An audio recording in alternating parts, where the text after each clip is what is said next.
Suis-je présentable? Hein? À supposer que je le sois, je suis d'abord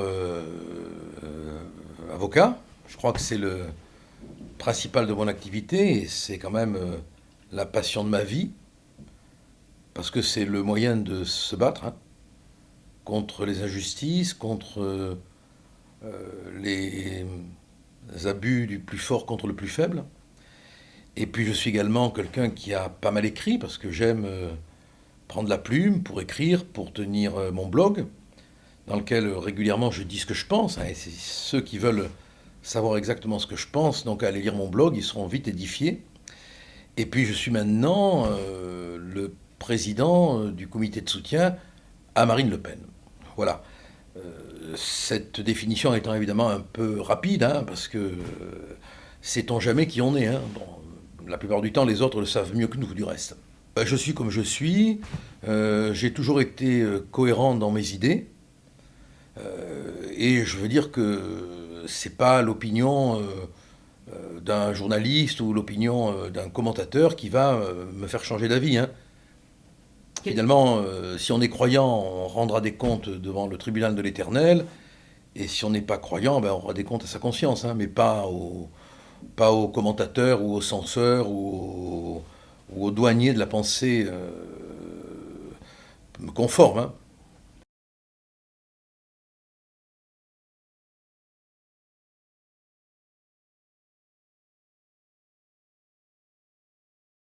Chaque drame touche. Voilà. Ce que j'ai gardé en moi, je l'ai dit une fois et ça a eu l'air d'étonner, c'est le souvenir d'enfance quand je jouais dans les décombres de la maison de mes grands-parents à Vitry-le-François. C'est une maison qui avait été détruite en 1870, puis reconstruite. Puis détruite en 1914, puis reconstruite. Puis détruite encore et pour la troisième fois en 1940. Parce que la maison était sur le lieu de passage de l'invasion germanique.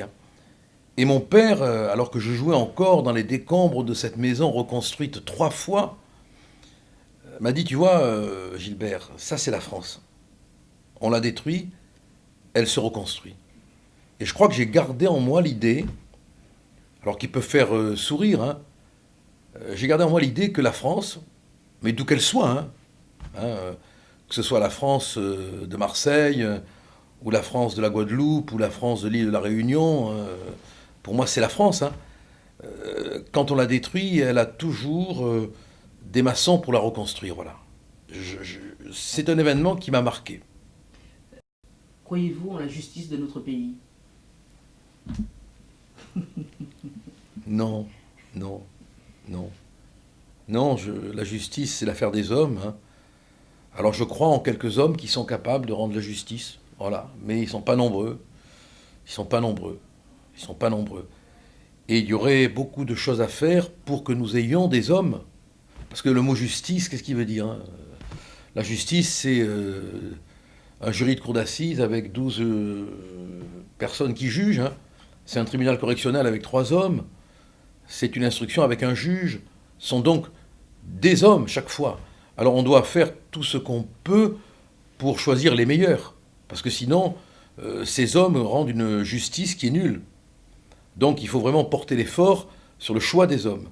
Mais je ne crois pas en la justice des hommes. Je crois qu'on peut trouver des hommes capables de rendre une relative justice essentiellement humaine et qui équilibre le sort de la victime et de l'accusé. Je trouve que dans ce pays, on n'accorde pas assez de place à la victime. Et je peux vous dire que accueillir une victime, c'est d'un coup prendre de plein fouet toute une souffrance dont il n'est jamais réellement rendu compte. Quelle est votre France idéale qu'on partagerait avec vous? C'est la France de la France. C'est-à-dire une France où les Français d'ici, les Français de là-bas, se sentiraient parfaitement reconnus dans la nation. C'est la France républicaine, mais avec beaucoup de fierté, voyez-vous.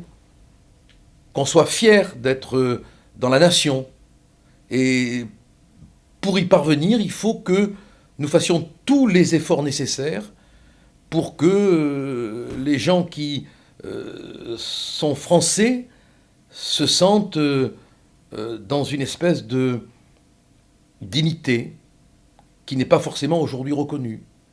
Vous savez, l'île de la Réunion, elle était française, sauf erreur de ma part, hein, et les Antilles aussi, je crois, hein, avant Nice ou la Corse. Hein. Non? Bon.